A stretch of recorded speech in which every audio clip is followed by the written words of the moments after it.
Hello students, आज जो topic हम डिस्कस करने वाले हैं उसका नाम है ग्रेविटेशन। और ग्रेविटेशन एक बहुत ही इंपॉर्टेंट टॉपिक है आपके क्लास 11th के हिसाब से भी, और इसके साथ साथ जेई मेंस और नीट के हिसाब से भी। इस साल भी जेई के जो अभी पेपर हुए हैं पिछले 2 से 4 दिन के अंदर 24-25 फरवरी में, इसमें भी ग्रेविटेशन का बहुत सारे क्वेश्चन पूछे गए हैं। तो ग्रेविटेशन एक ऐसा सब्जेक्ट है, जो टॉपिक है सब्जेक्ट का, कि जो बहुत पहले से आ रहा है, 7th 8th सब लोग पढ़ते आ रहे हैं। ठीक है, तो इसकी रिलेटिविटी, इसकी कंपेटेबिलिटी होनी बहुत ज़रूरी है। ठीक है, तो देखते हैं सबसे पहले ग्रेविटेशन में क्या क्या टॉपिक हम लोगों को पढ़ने हैं। सबसे पहले तो ग्रेविटेशन क्या है, इसका बेसिक क्या, कहाँ से ये फोर्स आया है, क्या चीज़ है, तो इसको हमें थोड़ा समझना पड़ेगा। उसके बाद जो दूसरी चीज़ हमें इसी में चैप्टर में देखनी है, वो न्यूटन साहब ने ग्रेविटेशन के बारे में क्या बताया है, कौन सा लॉ दिया है, वो हमें समझना पड़ेगा। वो मेरे ख्याल से सभी बच्चों को पता भी होगा। तीसरी बात, यहाँ पे ग्रेविटेशन के बाद ग्रेविटी और ग्रेविटेशन में अंतर क्या है, ये थोड़ा समझना पड़ेगा। फिर एक्सेलरेशन ड्यू टू ग्रेविटी की वजह से क्या क्या होता है, ग्रेविटी का अंतर क्या क्या होता है। जब हाइट में ऊपर चले जाते हैं तो ग्रेविटी में क्या अंतर आता है, जब डेप्थ में चले जाते हैं तो क्या आता है, एल्टीट्यूड में क्या अंतर होता है। ये सारे अंतर भी हमको समझने पड़ेंगे, वेरिएशन समझना पड़ेगा ग्रेविटी का, वो क्या है। उसके बाद हमें ग्रेविटेशन की फील्ड समझनी पड़ेगी। अगर कोई भी फोर्स है तो उसकी एक फील्ड होती है अपनी, तो इसकी क्या फील्ड होती है, उसकी फील्ड की वजह से उसकी किसी एक पर्टिकुलर पॉइंट पर इंटेंसिटी क्या होती है, ग्रेविटेशनल फील्ड की इंटेंसिटी क्या होती है, ये हम लोग उसके बाद पढ़ेंगे। फिर हम ग्रेविटेशनल पोटेंशियल क्या है, ये हमें समझना पड़ेगा कि पोटेंशियल यहाँ पर क्या कर रहा है ग्रेविटेशनल पोटेंशियल में। उसके बाद ग्रेविटेशनल पोटेंशियल एनर्जी क्या होती है, उसका क्या सिग्निफिकेंस है, वो हमको समझना पड़ेगा। ये सारे टॉपिक हमें ग्रेविटेशनल फील्ड के अंदर कवर करने पड़ेंगे। इसके बाद हम लोग को एक बहुत ही इंपॉर्टेंट टॉपिक, और जहाँ क्वेश्चन बहुत ज़्यादा आते होते हैं, स्केप वेलोसिटी। स्केप वेलोसिटी समझना पड़ेगा, ये कौन सी वेलोसिटी होती है, ये किस तरीके से ज़रूरी है हमारे प्लेनेट के लिए, ये सारी चीज़ समझनी पड़ेगी। उसके बाद केपलर साहब ने 3 लॉ दिए थे, वो लॉ भी बड़े इंपॉर्टेंट। उस पर कई सारे न्यूमेरिकल प्रॉब्लम आते हैं, लेकिन फॉर्मूले पता नहीं चाहिए, उसका सिग्निफिकेंस और कई सारे थ्योरेटिकल क्वेश्चन भी आते हैं। तो 3 लॉ दिए थे, law of orbit, law of area और लॉ ऑफ पीरियड। ये तीनों हम लोग लॉ समझेंगे। उसके बाद हम लोग सैटेलाइट समझेंगे कि सैटेलाइट क्या होती हैं। सैटेलाइट के बाद उसमें 2 तरीके की, एक नेचुरल सैटेलाइट होती है, एक आर्टिफिशियल सैटेलाइट होती है। और उसके आर्टिफिशियल सैटेलाइट में भी 3-4 चीज़ें में ज़्यादा ध्यान देनी पड़ेंगी। एक हमें ऑर्बिटल स्पीड, मतलब जो सैटेलाइट मूव कर रहा है उसकी स्पीड क्या होती है, उसका पीरियड ऑफ ऑसिलेशन क्या होता है, उसकी हाइट क्या होती है, उसकी बाइंडिंग एनर्जी क्या होती है, ये हमको थोड़ा समझना पड़ेगा। उसके बाद सैटेलाइट भी 2 तरीके के होते हैं, पोलर सैटेलाइट होता है, एक जियो स्टेशनरी सैटेलाइट होता है। ये सारी चीज़ें हमें कवर करनी पड़ेंगी। इससे रिलेटेड सारे हम लोग एक एक फॉर्मूले करेंगे, तो इसमें हम आपको सारे फॉर्मूले डिस्कस करेंगे और सारी चीज़ें हम बताएंगे। ठीक है, तो सबसे पहले हम लोग समझते हैं ग्रेविटेशन क्या होता है। ठीक है, एक एक करके हम लोग समझने की कोशिश करते हैं। ग्रेविटेशन क्या है, इसको समझते हैं। तो ग्रेविटेशन बेसिकली क्या, अगर हम बात करते हैं तो ग्रेविटेशन क्या है, एक तरीके का फोर्स है। वो किस तरीके का फोर्स है, वो जो 2 ऑब्जेक्ट्स के बीच में लगता है। अगर 2 ऑब्जेक्ट्स के बीच में अगर मास है तो उनके बीच में एक फोर्स ऑफ अट्रैक्शन लगेगा। यहाँ कोई रिपल्शन फोर्स नहीं लगता, जैसे इलेक्ट्रोस्टैटिक हो गया या बाकी फोर्सेज हो गए, वहाँ पे रिपल्शन भी होता है। यहाँ पर से ये ग्रेविटेशन के बारे में अगर हम सबसे पहली बात करेंगे तो ये एक कैसा फोर्स है, फोर्स बिटवीन 2 हैवी बॉडीज़, ठीक, जिनके पास मास होता है। अब इसके बाद इसमें जो दूसरी बात होती है, मास के साथ साथ इसमें जो फोर्स जो लग रहा है वो अट्रैक्टिव फोर्स होता है। तो ये बहुत ही इंपॉर्टेंट पॉइंट होगा कि एक अट्रैक्टिव फोर्स होता है। ठीक है, इसके बारे में सबसे पहले किसने पता किया, इसके पहले न्यूटन साहब ने किया। बहुत फेमस एग्जांपल है कि एक एप्पल था, उनके ऊपर आगे गिरा तो उनको लगा ये कैसे हो रहा है, तो उसके बाद उन्होंने उसके बारे में जानना चाहा तो न्यूटन साहब ने सारी चीज़ को निकाली। तो न्यूटन साहब ने एक लॉ दिया जो इसको हम लोग पढ़ते हैं न्यूटन्स लॉ ऑफ ग्रेविटेशन। ठीक है, तो न्यूटन साहब का जो लॉ है उसको हम लोग समझते हैं। न्यूटन साहब का लॉ क्या था, न्यूटन साहब का लॉ सबको ही पता है, Newton's law of gravitation. Newton साहब ने बताया कि अगर 2 ऑब्जेक्ट्स हैं, ठीक है, एक का मास लेटर सोर्स m1 है, एक का मास लेटर सोर्स m2 है, इसके बीच की डिस्टेंस लेटर सोर्स r है, तो इस r के लिए जो फोर्स लगेगा तो फोर्स इक्वल टू होता है g m1 m2 upon r का स्क्वायर। इन्होंने बताया कि जो फोर्स लगेगा 2 ऑब्जेक्ट्स की जो डायरेक्टली प्रोपोर्शनल होगा प्रोडक्ट ऑफ देयर मासेस और इनवर्सली प्रोपोर्शनल होगा उनके बीच की जो डिस्टेंस है। ठीक है ना, तो force equal to g m1 m2 upon r square. ये सबसे इंपॉर्टेंट इन्होंने लॉ दिया।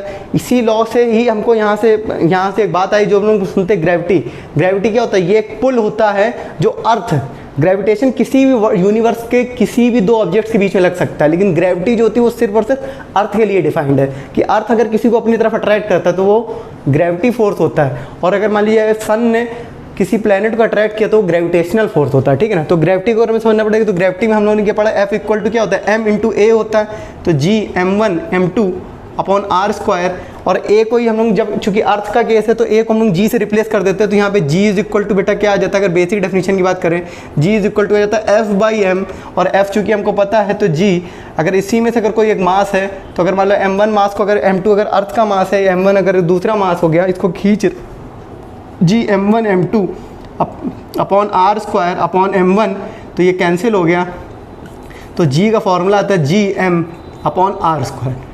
ठीक है ना, ये होता है gravity, G M upon R square. तो एक्सेलरेशन ड्यू टू ग्रेविटी और ग्रेविटेशनल फोर्स में बहुत बड़ा अंतर होता है, क्योंकि वो यूनिवर्सल बात है और ये एक पर्टिकुलर एक प्लेनेट अर्थ की बात है, ठीक है ना। तो ये हमें रिलेशन जरूर याद होना चाहिए कि जी का वैल्यू क्या होता है, ठीक है। इसके बाद हम लोग जो देखेंगे कि इसका वेरिएशन क्या क्या है, इसका वेरिएशन क्या क्या है, ठीक है। यहाँ पर आपका लिखा रहेगा, तो ये मेरे ख्याल से ज़्यादा बढ़िया रहेगा। अगर हम इसके बाद पढ़ने की कोशिश करेंगे तो एक्सेलरेशन ड्यू टू ग्रेविटी हो गया, sir variation of gravity. Variation of gravity में अगर हम लोग बच्चा समझेंगे तो सबसे पहले वेरिएशन ऑफ ग्रेविटी हमें जो पहला पॉइंट समझना पड़ेगा वो पढ़ना पड़ेगा ड्यू टू हाइट, ठीक है। ड्यू टू हाइट, हाइट ही चलते ग्रेविटी में क्या अंतर आता है, ठीक है। तो हाइट ही चलते ग्रेविटी में जो अंतर आता है, लेट अस सपोज ये कोई मास है, इसका रेडियस अगर आर है, ये कोई ऑब्जेक्ट है, इसका रेडियस आर है, और कोई एच हाइट पर, कितनी हाइट पर, एच हाइट पर अगर अपने को क्या पता करनी है, हमको पता नहीं ग्रेविटी क्या होगी। तो ग्रेविटी बेटा एच हाइट पे जो होगी G dash is equal to G 1 minus 2h by R, 1 minus 2h by R, ये होती है आपकी ग्रेविटी, ठीक। तो g is equal to G 1 minus 2h by R, h क्या होता है यहाँ पे हाइट होती है, ठीक। तो इसका वेरिएशन कुछ ऐसा होता है, यानी कि अगर आप जब आपने देखा हो माउंटेन एरियाज में जाते हैं तो ग्रेविटी जो होती है वो कम लगने लगती है। वो क्यों लगने लगती है, क्योंकि हाइट का टर्म आ जाता है। जो r होता है ये क्या होता है, आपका अर्थ है, अर्थ के सरफेस पे जब आप होते तब जो ग्रेविटी है, ये ग्रेविटी और ये ग्रेविटी में क्या है, ये g कब है, एट द सरफेस, जब आप सरफेस पे होंगे तब जो ग्रेविटी लगेगी, और जो जी डैश हो गया जब आप किसी एक हाइट पहुंचेंगे तो जो ग्रेविटी लगेगी, तो वो अंतर है, ठीक है। दूसरी अगर बात करते हैं ड्यू टू डेप्थ, डेप्थ की वजह से क्या लगेगी, डेप्थ का मतलब क्या हो गया कि आप अर्थ के अंदर चले जा रहे हो। जैसे कि ये अर्थ है, इसकी रेडियस लेटर सपोज आर है, इसके अंदर बेटा अगर आप सरफेस से अगर मीजर करते हैं, ये याद रखना हमेशा सरफेस से मीजर करते हैं। तो सरफेस अगर मतलब डी डिस्टेंस अंदर चले गए, तो डी डिस्टेंस अंदर चले गए तो अब जो ग्रेविटी हो जाएगी, तो G dash equal to G 1 minus D by R, 1 minus D by R, यानी कि डी क्या डेप्थ, उस डेप्थ में आप अंदर चले गए तब आपकी जो ग्रेविटी होगी वो ये होगी। तीसरा बेटा जो वेरिएशन होता है due to the altitude, due to the altitude, altitude की वजह से क्या होता है, एल्टीट्यूड की वजह से अगर हम लोग समझने की कोशिश करेंगे, अगर ये अर्थ है तो इसके एल्टीट्यूड का मतलब क्या होगा कि आप ये वेरिएशन देखेंगे तो वेरिएशन बच्चा ये होता है लैम्डा का, वेरिएशन क्या होता है आपका, लैम्डा का वेरिएशन होता है, वेरिएशन होता है बच्चा लैम्डा का। ये लैम्डा का वेरिएशन जो होता है इसको हम थोड़ा समझने की कोशिश करेंगे, ये क्या होता है अगर समझेंगे तो यहाँ पर एक फॉर्मूला दिया गया जी डैश बराबर G minus omega R square cos lambda, where lambda is the angle from the, ये आपका क्या होता है इक्वेटर होते हैं, ये आपके क्या होते हैं बच्चे इक्वेटर होते हैं, और यहाँ पर एक पॉइंट है, मान लीजिए कोई पॉइंट आपने अर्थ में ले लिया किसी एक सरफेस पे, वहाँ से जो एंगल बना रहा है, ठीक है। तो यहाँ तक G minus omega square cos lambda.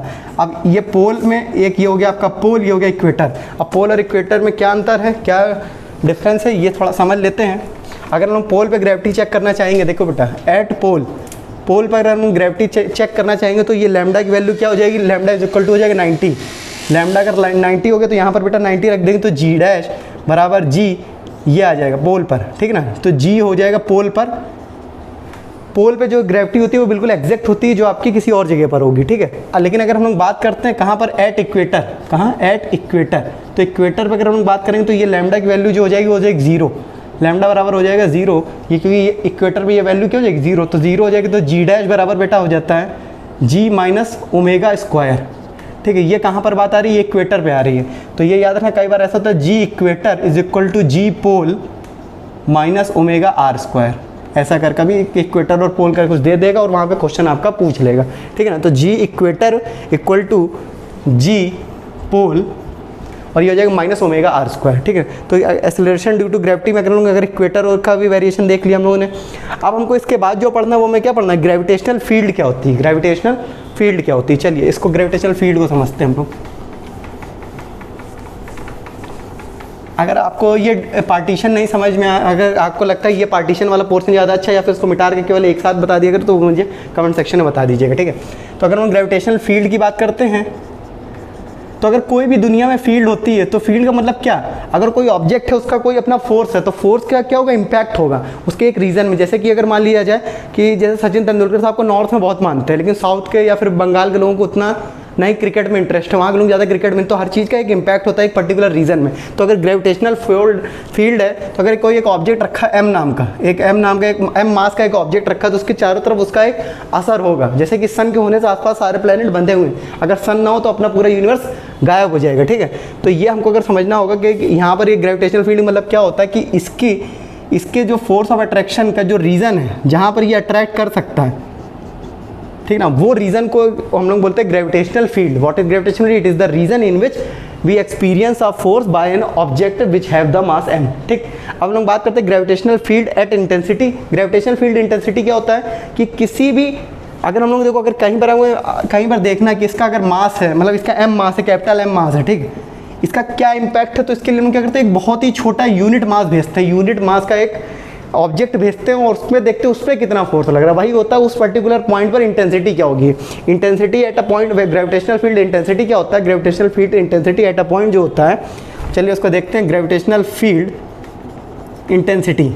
ठीक, अब समझते हैं। अब देखिए ग्रेविटेशनल फील्ड इंटेंसिटी का मतलब क्या होगा, किसी एक पॉइंट पर क्या असर पड़ रहा है। मतलब अगर हम इस पॉइंट, जैसे लेटर से ये P पॉइंट है, इस P पॉइंट पर अगर हमें ग्रेविटेशनल फील्ड इंटेंसिटी निकालनी है तो उसका मतलब क्या हो गया कि मतलब जो अपने लोगों को फोर्स निकालना है इस पर्टिकुलर पॉइंट पर, किसकी वजह से, एक बहुत छोटे मास की वजह से, तो force acting on per unit mass, और where unit mass is m tends to 0, तो जो वैल्यू निकल के डेट इज I क्या होगा, इंटेंसिटी।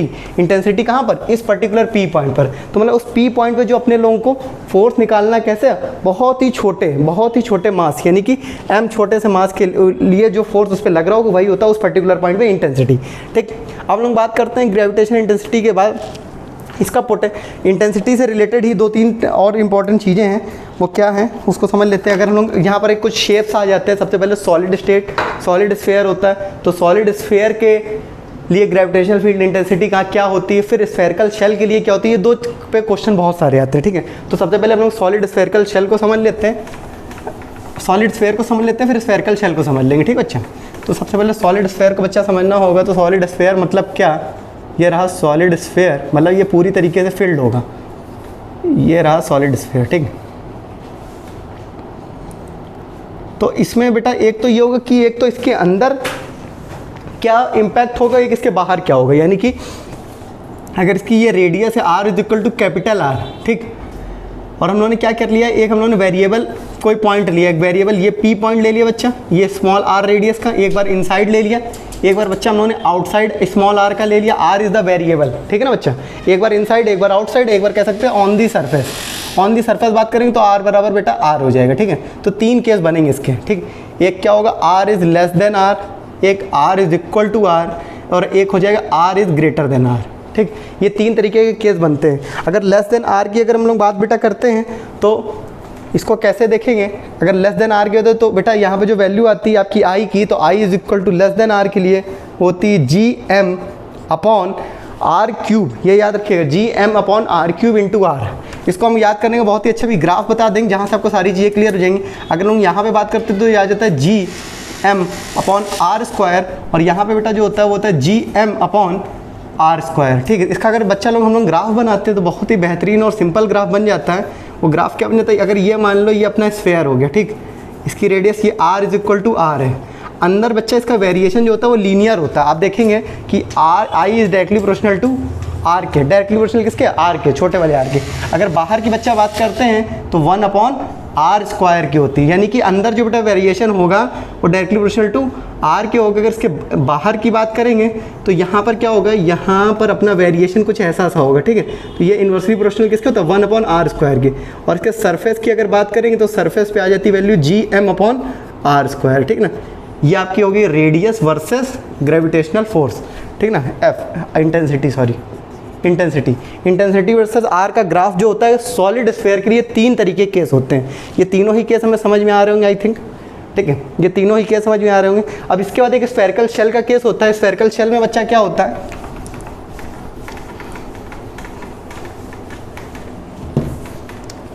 अब देखो स्फेरिकल शेल, तो स्फेरिकल शेल के केस में बच्चा क्या होगा, स्फेरिकल शेल मतलब क्या, जैसे कि स्फेरिकल शेल को कई बार लोग समझ नहीं पाते, जैसे एक प्लास्टिक की बॉल होगी जिसके अंदर बिल्कुल खोखला है, बिल्कुल खाली है, लेकिन उसके बाहर भी खाली है, लेकिन उसकी जो थिकनेस है वो थोड़ी वहाँ पर मास है। तो स्फेरिकल शेल का मतलब यही होता है कि आपका जो मास होगा वो बहुत ही, ये थिकनेस इतनी बड़ी मैंने दिखा दी है, बहुत ही कम थिकनेस में मास जो होगा वो केवल इस जगह होगा, ये रहा मास। ठीक है, तो ये आपका मास हो गया। तो यहाँ पर जो इंटेंसिटी का फॉर्मूला होता है किसी भी पॉइंट पर, चाहे अंदर हो चाहे बाहर, तो gm अपॉन r स्क्वायर होता है। क्या, gm अपॉन r स्क्वायर। तो स्फेरिकल शेल की intensity formula gm upon r square. ठीक, तो ये हो गया ग्रेविटेशनल फील्ड इंटेंसिटी। इसी तरीके से ग्रेविटेशनल पोटेंशियल भी होता है, उसमें भी 2-3 केस आते हैं। तो आइए देखते हैं ग्रेविटेशनल पोटेंशियल क्या होता है। ठीक है, जैसे जिन लोगों ने इलेक्ट्रिक पोटेंशियल पढ़ा रखा होगा, ग्रेविटेशनल पोटेंशियल, और जिसने नहीं भी पढ़ा कोई दिक्कत नहीं, आप 12th में जब जाओगे तो आप रिलेट कर लो, क्योंकि एट द एंड आपको अगर जेई वगैरह की अगर आप तैयारी करते हो तो वहाँ से रिलेट आपको 11 12 दोनों ही देखना पड़ेगा, ठीक है। तो अगर हम लोग बात करते हैं ग्रेविटेशनल पोटेंशियल की, तो कोई भी यूनिट मास जो है उसको इन्फिनिटी से एक पॉइंट पर लाने में जो वर्क करना पड़ता है, इन्फिनिटी से, मान लिया जाए ये इन्फिनिटी है, इन्फिनिटी से लेकर एक पॉइंट है ये पी पॉइंट, इस पे जो वर्क करना पड़ेगा, इसको यहाँ से यहाँ लाने में क्यों करना पड़ेगा, क्योंकि एक मास यहाँ पे प्रेजेंट है, इसकी यहाँ पर एक फील्ड प्रेजेंट होगी, एक मास प्रेजेंट, उसकी फील्ड पे उसके अगेंस्ट में वर्क करना पड़ेगा, कहाँ से, इन्फिनिटी से लेकर इस पॉइंट पर लाने में। तो इस पॉइंट का जो एक पोटेंशियल हो जाएगा, जो वर्क करोगे वही उस जगह का पोटेंशियल हो जाएगा, ठीक है, वही उस जगह क्या हो जाएगा बच्चा, पोटेंशियल हो जाएगा। तो पोटेंशियल को बेटा अगर किसी एक वी पॉइंट पर अगर हम पोटेंशियल डिफाइन करते हैं तो V P is equal to, अगर पोटेंशियल को हम डिफाइन करने की कोशिश करें तो लिमिट m टेंस टू 0, और जो वर्क डन बेटा करना पड़ा किसके अगेंस्ट में, कोई यूनिट मास को, तो m नॉट नाम का एक यूनिट मास है, m naught where m naught is the unit mass, it is the unit mass, और w is the work done. तो वर्क डन जो करना पड़ा per unit mass that is known as potential at this point, particular point m, ठीक। यहाँ से बेटा जो फॉर्मूला v का आ जाता है वो याद रखिएगा, v का फॉर्मूला किसी एक यूनिट मास के लिए आ जाता है gm अपॉन r माइनस का, gm अपॉन माइनस का, ये डिस्टेंस जो है दैट इज़ r, ये डिस्टेंस जो है दैट इज़ r, ये कैपिटल m है, ये g है, ये m है, अब r है, ठीक है। ये पॉइंट आप याद रखिएगा। इसी तरीके से अगर फिर से हम लोग, ये तो आपका जनरल केस हो गया किसी भी के कारण, लेकिन अगर हम लोग बात करते हैं किसकी, सॉलिड स्फीयर की, किसकी बात करते हैं, सॉलिड स्फीयर की, तो उसका पोटेंशियल क्या होगा, उसमें भी 3 तरीके के केस बनेंगे, एक अंदर की तरफ होगा, एक बाहर की तरफ होगा, और एक उसके सरफेस पे होगा। चलिए 3 तरीके के केस वहाँ पे भी समझ लेते हैं क्या क्या केस होते हैं। ग्रेविटेशनल पोटेंशियल किसकी वजह से अपने लोगों को देखना, सॉलिड स्फीयर की वजह से, सॉलिड स्फीयर। तो सॉलिड स्फीयर में बच्चा क्या क्या होगा, ये देखिए सॉलिड स्फीयर का केस है, यानी कि एक बार क्या होगा, एक बार आपका अंदर का एक पॉइंट होगा, एक बार आपका ये पॉइंट सरफेस वाला होगा, एक बार आपका बाहर का होगा। इसको P1 मान लीजिए, इसको P2 मान लीजिए, इसको P3 मान लीजिए, 3 तरीके के केस बनेंगे, ठीक।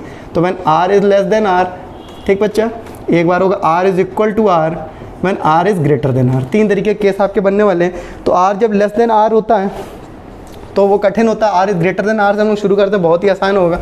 तो V is equal to minus GM upon small r। Small r क्या है कि अगर मान लो ये बच्चा P3 ये P3 बाहर का पॉइंट है, ये स्मॉल r क्या है, ये है आपकी स्मॉल डिस्टेंस, कैपिटल M क्या है, ये इसका ऑब्जेक्ट का मास है, G क्या होता है, ग्रेविटेशनल कांस्टेंट होता है, इसका वैल्यू क्या तो 6.67 इंटू 10⁻11, ये तुम लोग बचपन से पता है, ठीक है। तो ये आपका बाहर के लिए हो गया, लेकिन अगर उस सरफेस पे बात करते हैं तो सरफेस की रेडियस कैपिटल R है, तो V का फॉर्मूला बच्चा हो जाएगा minus G upon capital R, ठीक है, ये हो गया इसके सरफेस पे। लेकिन अगर इसके अंदर की बात करते हैं तो V का फॉर्मूला बेटा बिल्कुल ही काफ़ी डेंजरस सा हो जाता है, वो GM अपॉन 2R ब्रैकेट में आ जाता है R square upon R square minus का 3, ये फॉर्मूला था GM अपॉन 2R, ये कैपिटल R होगा, ठीक है, GM upon 2R, R square upon मतलब R small r square upon capital R square minus का 3, ये फॉर्मूला होता है इनसाइड के लिए, ठीक है। अगर हम लोग बात करते हैं सॉलिड स्फीयर की, अगर सॉलिड स्फीयर की बात अगर हम लोग बात करते हैं इसी में ही, अगर इसके सरफेस, इसके हम लोग सेंटर की अगर बात करें, एक क्वेश्चन आ जाता है V सेंटर, तो V सेंटर जो होता है वो 3/2 जो होता है V ऑफ सरफेस के होता है, V सेंटर जो होता है बेटा वो 3/2 V ऑफ स्फीयर के होता है, ठीक है ना, ये रिलेशन होता है। इसी तरीके से अगर हम बात कर लेते हैं स्फेरिकल शेल की भी, किसकी बात कर लेते हैं, स्फेरिकल शेल। तो स्फेरिकल शेल के केस में बेटा क्या होगा, स्फेरिकल शेल केस में भी 3 तरीके के केस बनते हैं। तो एक हो जाता R is less than R, एक होगा R बराबर R, एक होगा R ग्रेटर देन R, ठीक है। तो R is less than R के लिए अगर हम लोग बात करेंगे तो V इज इक्वल टू, फिर से हमको वही वाला फॉर्मूला लग जाएगा, कौन वाला, G minus GM upon capital R, ठीक है। सरफेस पे बात करेंगे तो वो भी वही होगा, G capital R upon R, ठीक। लेकिन इसके बाहर की बात करेंगे तो V is equal to minus GM upon small r, मतलब क्या हो रहा है, यहाँ पर वेरी कर रहा है, इसके अंदर जो है वो कांस्टेंट है, मतलब सरफेस पे और उसके अंदर जो पोटेंशियल होता है वो कांस्टेंट होता है, उसके बाहर जो होता है वो वेरी करता है। ये देख रहे हैं ना, ये आपका कांस्टेंट फोर्स है इसके अंदर, ये एक इंपॉर्टेंट पॉइंट है, ये आपको याद रखना पड़ेगा, ठीक है। तो यहाँ पर हमने ग्रेविटेशनल इंटेंसिटी समझ ली, ग्रेविटेशनल पोटेंशियल समझ लिया, ग्रेविटेशनल पोटेंशियल एनर्जी क्या होता है इसको समझते हैं, ठीक है। ग्रेविटेशनल पोटेंशियल एनर्जी को हम समझने की कोशिश करेंगे। ग्रेविटेशनल पोटेंशियल एनर्जी क्या होता है, एक ये नेगेटिव वर्क डन होता है, ये एक नेगेटिव वर्क डन होता है जो हम लोग स्टोर हो जाता है किसी भी बॉडी में, अगर मान लो कोई भी बॉडी इस बार यूनिट मास लेने की, जैसे ग्रेविटेशनल पोटेंशियल और पोटेंशियल एनर्जी में केवल एक ही अंतर होता है, ग्रेविटेशनल पोटेंशियल होता है यूनिट मास के लिए, और ग्रेविटेशनल पोटेंशियल एनर्जी होता है कोई भी मास हो, मतलब 10 किलो 50 किलो 2, लेकिन वो होगा 1 किलो के लिए, ठीक है ना। तो ये unit mass gravitational potential energy क्या होता है, इन्फिनिटी से आपको इस बार फिर से लाना है किसी एक पर्टिकुलर पॉइंट पर। ये आपको ऑलरेडी यहाँ पर एक मास प्रेजेंट है, उसके अगेंस्ट में आपको फिर से वर्क करना पड़ेगा, लेकिन पिछली बार यूनिट मास ला रहे थे, इस बार कोई भी मास ले आओगे। मान लो कोई एक m2 मास ले आए, इसका मास लेट अस सपोज m1 है, ठीक है। ये m2 मास आपने इन्फिनिटी से उठाकर यहाँ तक ले आए, तो जो वर्क करना पड़ा, जो आपको m2 मास को यहाँ तक लाने में जो वर्क करना पड़ा, वही वर्क उसके अंदर स्टोर हो जाएगा। वो एक सिस्टम बना देगा, उसके अंदर जो उस सिस्टम का जो एनर्जी होगा, जो वर्क डन करने का जो स्टोर हो जाएगा उसमें energy, that is called gravitational potential energy, ठीक है ना। ग्रेविटेशनल पोटेंशियल एनर्जी क्या होती है, it is the energy which is stored when an object which is come from infinity to a point by any conservative force. ये conservative force है। Conservative force क्या होता है, ऐसे फोर्सेस, ग्रेविटेशन फोर्स है कंजर्वेटिव फोर्स है जो initial और फाइनल पोजीशन में डिपेंड करता है, ये पाथ पे डिपेंड नहीं करता। ऐसे फोर्स है जो इनिशियल और फाइनल, मतलब तुम चाहे यहाँ से यहाँ पे आओ, चाहे तुम इस रास्ते से आओ, चाहे तुम इस रास्ते से आओ, इसको रास्ते से मतलब नहीं, तुम इनिशियल और फाइनल पोजीशन सेम है तो वर्क डन, चाहे आप यहाँ से निकालो W1, ये W2, W3 तीनों ही बराबर होंगे, क्योंकि ये पाथ पे नहीं डिपेंड कर रहा है, ये इनिशियल और फाइनल पोजीशन में डिपेंड करता है। कंजर्वेटिव फोर्सेज जो होते हैं वो याद रखिएगा, ये किस पे डिपेंड करते हैं, ये इनिशियल और फाइनल पे डिपेंड करते हैं, इनिशियल एंड फाइनल पे डिपेंड करते हैं, ठीक है ना। तो ये एक कंजर्वेटिव फोर्स होता है आपका ग्रेविटेशनल फोर्स। तो इसकी वजह से यहाँ पे जो एनर्जी बच्चा जो स्टोर हो जाती है वो क्या होती है, U is equal to minus G m1 m2 upon r। ये याद रखिएगा, U is equal to minus G m1 m2 upon r। Minus क्या दिखाता है कि ये अट्रैक्टिव फोर्सेस है, माइनस क्या दिखाता है, ये एक अट्रैक्टिव फोर्सेस है, ठीक है। ये याद रखिएगा। आर क्या, इसके बीच की डिस्टेंस, आर क्या भैया, अगर कोई पूछे व्हाट इज आर, तो it is distance between two objects, ठीक। अगर इसका अगर हम जनरल बात करते हैं, अगर मान लो कोई एक ऑब्जेक्ट है, वो कोई रेडियस मतलब कोई मतलब अपना अर्थ है, अर्थ के सरफेस पे एक कोई एक ऑब्जेक्ट रखा है, उससे h हाइट पे कोई एक ऑब्जेक्ट रखा है, ये रहा h पे, तो बेटा यहाँ पे जो आपका पोटेंशियल एनर्जी डिफरेंस होगा U R plus h minus U R, ये बराबर होगा mgh के। कब, ये बहुत काम आता है, ये r और मतलब आप किसके ऊपर हो, ठीक। तो ये बराबर किसको होता है, mgh के। एक ही केस में ये होता है कि मतलब h जो हो वो बहुत छोटा with the respect of r, h जो बहुत ही रिस्पेक्ट, यही तो लोग पढ़ते हैं पोटेंशियल एनर्जी, ठीक। लेकिन h हाइट जो होती है 10 मीटर, 10 मीटर हमारे अर्थ की हाइट मतलब रेडियस कितनी है 6.4 इंटू 10⁶, तो कितनी बड़ी है, ठीक है ना, 64,000 किलोमीटर, ठीक है। तो ये होता है, तो यहाँ उसके रिस्पेक्ट में ये बहुत कम है। तो ये सारी चीज़ें हम लोग ग्रेविटेशन पोटेंशियल, इंटेंसिटी, पोटेंशियल और पोटेंशियल एनर्जी तीनों ही कंप्लीट कर लिया। हम लोग बात करते हैं स्केप स्पीड की, स्केप स्पीड या स्केप वेलोसिटी बोलते हैं हम लोग इसको जनरली, ठीक ना। तो स्केप वेलोसिटी क्या होती है, इसको थोड़ा सा समझना पड़ेगा, और ये कितनी बेहतरीन और कितना ज़रूरी है हमारे लिए, इसको भी समझना पड़ेगा, ठीक ना। स्केप वेलोसिटी में क्वेश्चन बहुत सारे आते हैं। तो स्केप वेलोसिटी क्या होता है, it is the minimum energy, it is the minimum velocity to an object. कोई भी किसी ऑब्जेक्ट को मिनिमम वेलोसिटी क्या दे दी जाए कि वो अर्थ से बाहर निकल जाए, कहाँ से निकल जाए, अपने अर्थ से बाहर निकल जाए, वो मिनिमम स्पीड को ही हम लोग बोलते हैं क्या, स्केप वेलोसिटी, ठीक है ना। स्केप वेलोसिटी का फॉर्मूला याद रखिएगा, VE is equal to √2gm upon r, ठीक है। इसी को हम लोग √2gr भी बोल देते हैं, ठीक है ना, 2gr, ये इसका फॉर्मूला होता है। और याद रखिएगा कि अपने अर्थ के लिए जो वैल्यू होती है वो होती है 11.2 मीटर पर सेकेंड।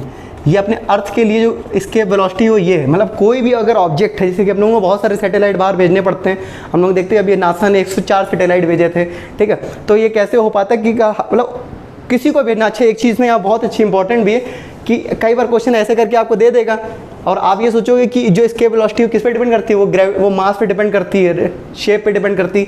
एक बात याद रखिएगा, यहाँ पे लिखिएगा कि जो स्केप वेलोसिटी होती है डज नॉट डिपेंड, ये डिपेंड नहीं करती, डज नॉट डिपेंड, किस पे नहीं डिपेंड करती, मास पे, शेप पे, साइज पे और ओरिएंटेशन पे, ठीक ना। ये किसी पे डिपेंड नहीं करती, इनमें किसी पे नहीं डिपेंड करती, वो केवल डिपेंड करती कि उसको स्पीड इतनी दी गई कि नहीं, 11.2 मीटर पर सेकेंड कैसे भी करके दे दो, कैसे भी करके दे दो, तो फिर वो अपने अर्थ से बाहर निकलेगी। ये जो वैल्यू निकाली गई सारी ये वैल्यूज रख के निकाली गई हैं, जो अर्थ के लिए G है, M कैपिटल M लगेगा, R लगेगा, रख दो तो यही आ जाएगा, ठीक है ना। तो ये किसी भी प्लेनेट के लिए दिया है, कोई और प्लेनेट कोई भी आर्टिफिशियल लोग मानकर ऐसा क्वेश्चन आपसे पूछ लेगा, ठीक है। तो ये चीज़ें आपको पता होनी चाहिए, ठीक है। ये किसी भी डिपेंड नहीं करती। अब हम लोग बात करेंगे केपलर साहब के लॉ ने। केपलर साहब ने 3 लॉ दिए, तो सबसे पहला लॉ है उसको थोड़ा सा समझने की कोशिश करते हैं। अगर ये वैल्यू हमको अपने इसके वेलोसिटी नहीं पता होगी तो हम लोग कैसे सैटेलाइट भेजेंगे, सैटेलाइट नहीं भेजेंगे तो हम लोग बात कैसे करेंगे, सारी दिक्कतें कई तरीके की दिक्कत हो जाएंगी, ठीक है। केपलर साहब ने क्या लॉ दिए? केपलर साहब के लॉ भी बड़े फेमस हैं और काफ़ी ज़्यादा क्वेश्चन इनके ऊपर बनते हैं। सबसे पहला जो लॉ दिया था उन्होंने दिया था लॉ ऑफ ऑर्बिट। पहला जो दिया था उन्होंने दिया था लॉ ऑफ ऑर्बिट, ठीक। लॉ ऑफ ऑर्बिट भाई साहब ने क्या समझाया था? भाई साहब ने ये समझाया था कि अगर कोई भी प्लेनेट अगर रिवॉल्व करता, कोई भी प्लेनेट अगर रिवॉल्व करता सन के चारों तरफ, तो उसका शेप जो होगा वो उसका पाथ रिवॉल्व करने के इलिप्टिकल होगा, और जो सन होगा उसके फोकस के मतलब 2 फोकाई होते हैं इलिप्स में, तो 1 फोकाई पर होगा। जो सन होगा वो अपना मच्छा 1 फोकाई पर, जैसे 2 फोकाई होते हैं तो 1 फोकाई पर अपना क्या हो जाएगा? सन। ये रहा अपना सन, और प्लेनेट भाई साहब इधर घूमते रहेंगे, प्लेनेट भाई साहब इसके चारों तरफ घूमते रहेंगे। तो प्लेनेट भाई साहब इसके चारों तरफ घूमेंगे और सन जो होगा उसके 1 फोकाई पर होगा। इस तरीके के मतलब उन्होंने एक डिफिनेशन दी है प्रॉपरली कि लॉ ऑफ ऑर्बिट में यही चीज़ आपको उसको मतलब थ्योरेटिकली आप लिख दीजिएगा, ठीक है। बस पहला लॉ इतना ही सिंपल था। दूसरा जो लॉ है वो बताया उन्होंने लॉ ऑफ एरियाज। क्या बताया? Law of areas. तो लॉ ऑफ एरिया में उन्होंने क्या बताया कि अगर कोई भी प्लेनेट है, कोई भी प्लेनेट अगर रिवॉल्व कर रहा है, अगर कोई भी प्लेनेट रिवॉल्व कर रहा है तो इक्वल टाइम एरिया में, इक्वल टाइम इंटरवल में अगर मान लो 5 मिनट में जितना एरिया वो यहाँ पर स्वेप्ट कर रहा है और जितना एरिया वो यहाँ पे स्वेप्ट कर रहा है, दोनों बराबर होंगे। 5, अच्छा यहाँ तो एरिया वैसे भी कम होगा, चलिए मैं बता देता हूँ। यहाँ पे एरिया थोड़ा सा कम होगा, देखने में ऐसा लगेगा, और यहाँ थोड़ा ज़्यादा सा लगेगा, ठीक है। ये एरिया जो होगा, अरे ऐसा सा होगा, ये देखो ऐसा सा लगेगा ये, ठीक है। देखो ऐसा क्यों होगा? यहाँ पर क्या होगा, यहाँ कोई भी अगर प्लेनेट अगर मूव कर रहा है तो इसकी डिस्टेंस ज़्यादा है, तो ग्रेविटेशनल फोर्स कम लग रहा है, तो उसकी वेलोसिटी भी कम होगी। लेकिन जैसे वो यहाँ पर आएगा, ये सन है अपना, सन के पास जैसे आएगा तुरंत उसकी स्पीड, चूँकि ग्रेविटेशनल पुल ज़्यादा लग रहा है तो उसकी स्पीड भी जो होगी वो तेज़ हो जाएगी, स्पीड तेज़ हो जाएगी, तो ऐसा लगेगा कि एरिया ज़्यादा होगा, लेकिन एरिया ज़्यादा नहीं होता। उन्होंने यही बताया था कि अगर कोई भी प्लेनेट सन के चारों तरफ रिवॉल्व करता है तो इक्वल टाइम इंटरवल में इक्वल एरिया को क्या करता है, वो स्वेप्ट करता है। तो यहाँ पर बच्चा जो अपना एरिया आने वाला है वो क्या आने वाला है, जल्दी फटाफट देख लेते हैं। यहाँ पे dA/dt बराबर जो होता है वो एरिया कांस्टेंट होता है, किसके कांस्टेंट बराबर होता है? L/2m के, L/2m के। m क्या होगा? चलिए दोनों ही बातें समझ लेते हैं। m क्या होगा? L जो होगा वो होगा एंगुलर मोमेंटम का फॉर्मूला क्या होता है? एंगुलर मोमेंटम का फॉर्मूला होता है हमारा mvr, और बच्चा कैपिटल M क्या होगा? जो भी आपका ऑब्जेक्ट है जो मूव कर रहा है, ठीक है, ऑब्जेक्ट जो मूव कर रहा है, ठीक। अब इसके बाद हम लोग इसके बाद देखते हैं क्या चीज़ हमको देखने वाली है। इसके बाद जो तीसरा जो लॉ है वो क्या दिखाता है? तीसरा लॉ है वो लॉ ऑफ पीरियड्स है। तीसरा लॉ है law of periods. Law of periods हमें क्या बताता है कि अगर कोई एक ऑब्जेक्ट है वो रिवॉल्व कर रहा है, अगर उसका टाइम पीरियड मान लो t है, अगर कोई ऑब्जेक्ट जो रिवॉल्व कर रहा है उसका टाइम पीरियड, उसका रिवॉल्व जैसे अपने अर्थ का जो है 365 है, 365 डेज तो रिवॉल्व करता है, तो उसका स्क्वायर कर दो, वो डायरेक्टली प्रोपोर्शनल होगा r³ के। What is r is the, ये समझ लीजिए अगर कोई इलिप्स है, इलिप्स में आपने पढ़ा होगा कि अगर ये आपकी जो होती है सेमी, r जो होती है सेमी मेजर एक्सिस होती है, r की होती है सेमी मेजर एक्सिस, ठीक, या फिर r कई बार आपकी डिस्टेंस भी होती है, ये होगी r, ठीक। आप इस तरीके से याद रखिएगा, इस तरीके से ना याद रखिएगा। तो t² = r³ होता है, यहाँ पर रहता है t1² बराबर r1/r2 का होल क्यूब, ठीक बच्चा। ये आपका होता है 3 में, ठीक। इसके बाद हम लोग सबसे आखिरी में जो पढ़ते हैं वो पढ़ेंगे हम लोग सैटेलाइट्स को। सैटेलाइट्स क्या होते हैं? सबसे पहले हमें सैटेलाइट समझना पड़ेगा, सैटेलाइट क्या होता है, और फिर उसके बाद सैटेलाइट्स की चीज़ें समझनी पड़ेंगी, ठीक। तो सैटेलाइट क्या होता है? अगर कोई भी ऑब्जेक्ट किसी एक बड़े ऑब्जेक्ट के चारों तरफ रिवॉल्व कर रहा है, कोई भी अगर एक ऑब्जेक्ट है, जैसे एक बड़ा ऑब्जेक्ट इसके चारों तरफ कोई भी चीज़ रिवॉल्व कर रही है, तो वो जो छोटी सी चीज़ है वो उसकी सैटेलाइट होती है, ठीक है ना। जैसे हमारा 2 तरीके की सैटेलाइट है, एक होती है आपकी नेचुरल सैटेलाइट, एक हो गई आर्टिफिशियल सैटेलाइट। तो नेचुरल सैटेलाइट हो गई, एक आर्टिफिशियल हो गई। तो नेचुरल सैटेलाइट में बच्चा क्या क्या चीज़ें आ जाएंगी? नेचुरल सैटेलाइट में जो आ जाएगा वो हमारा आ जाएगा क्या, सन के, जैसे सन के चारों तरफ हम लोग घूमते हैं तो हम लोग हो गए सैटेलाइट उसके लिए। हमारे चारों तरफ कौन घूमता है? मून घूमता है, तो मून हमारा नेचुरल सैटेलाइट हो गया। अब आर्टिफिशियल सैटेलाइट जो हम लोग बहुत सारे देखते हो, इतने सारे हर बार नासा छोड़ देता है या फिर अपने इसरो छोड़ता है कि हम लोग जो कम्युनिकेशन वगैरह के लिए कई सैटेलाइट छोड़े जाते हैं, तो आपके हो गए, ठीक। अब आर्टिफिशियल सैटेलाइट्स में भी 2 तरीके के, इसके जो बात करते हैं इसमें भी 2 तरीके के सैटेलाइट होते हैं। एक होता है आपका पोलर सैटेलाइट, एक होता है जियो स्टेशनरी। ठीक ना। तो पोलर और जियो स्टेशनरी में क्या होता है, पोलर जो होते हैं ये आपके, जैसे कि ये रहा अपना अर्थ, तो अर्थ का ये हो गया इक्वेटर, ये हो गया पोल। तो ये पोल के अराउंड जो मूव करते हैं, जो पोल के अबाउट मूव करते हैं उसको बोलते हैं पोलर सैटेलाइट, ठीक है।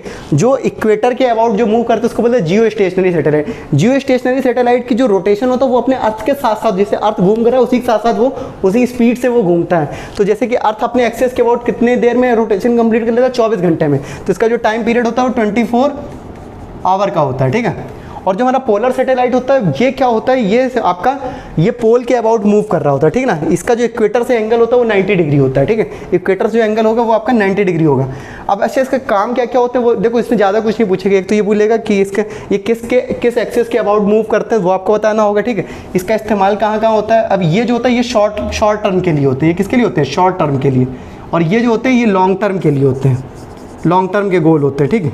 जैसे कि ये क्या होता है, आपको ये मतलब पूरी ये क्या कर सकता है, ये कवर कर सकता है, ये कवर कर सकता है all over world.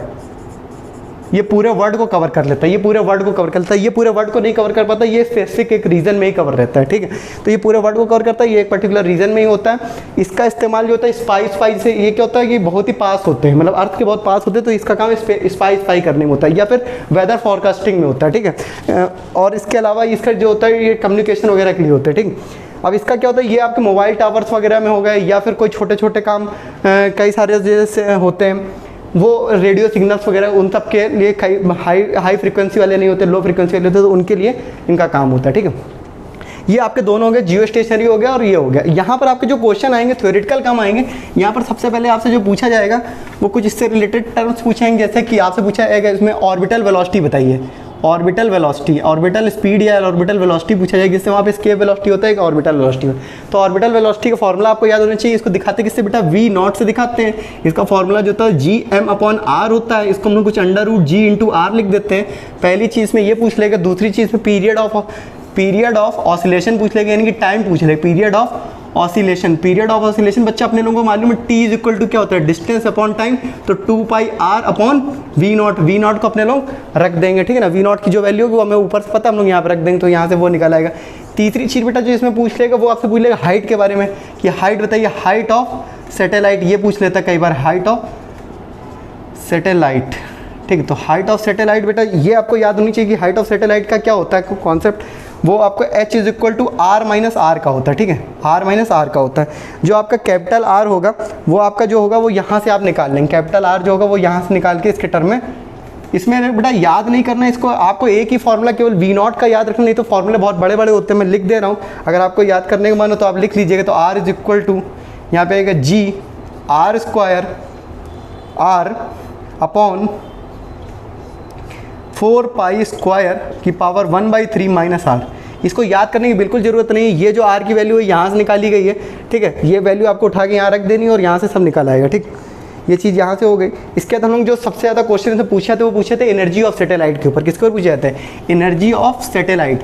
Energy of satellite में काइनेटिक एनर्जी होती है, पोटेंशियल एनर्जी होती है, टोटल एनर्जी होती है, ठीक है। और उसके बाद आती है बाइंडिंग एनर्जी। तो सबसे पहले हम लोग बात करते हैं kinetic energy. Kinetic energy formula जो होता है वो था ½mV0²। ये आप सारी वैल्यू रख देंगे तो आ जाएगा Gm1m2/2r, Gm1m2/2r। ये होती है आपकी क्या, प्लस का होगा, ये होगी काइनेटिक एनर्जी। इसके बाद पोटेंशियल एनर्जी की बात करेंगे।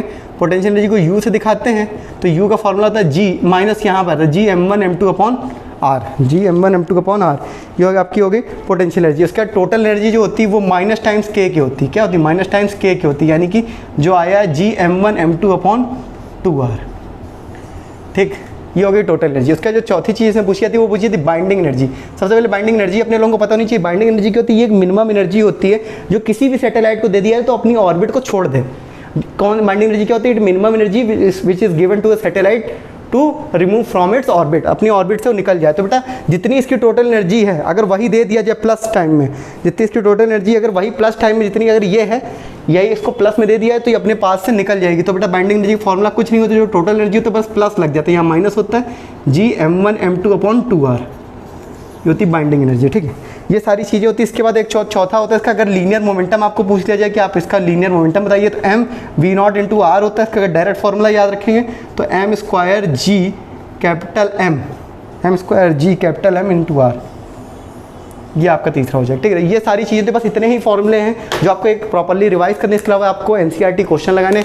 इसमें दो जगह क्वेश्चन सबसे ज़्यादा पूछे जाते हैं, एक तो आपके कैपलर साहब के लॉ से बहुत पूछे जाते हैं, और दूसरा आपके जो सॉलिड स्फीयर हो गया उसके केस हो गए या शेल के जो केस हो गए, यहाँ से बहुत ज़्यादा क्वेश्चन पूछे जाते हैं। तो आप सारी चीज़ें तैयार रखिएगा, इसके वेलोसिटी भी तैयार रखिए, फॉर्मूले बेस्ड क्वेश्चन आते हैं, बहुत ही सिंपल होता है। आप लोग पढ़ाई करते रहिए, किसी तरीके का आपको डाउट होता है तो आप नीचे कमेंट सेक्शन में पूछिए। अगर आपको इस तरीके की वीडियो पसंद आए तो हमारे वीडियो को लाइक करिए, शेयर करिए और हमारे चैनल सब्सक्राइब करिए। Thank you very much.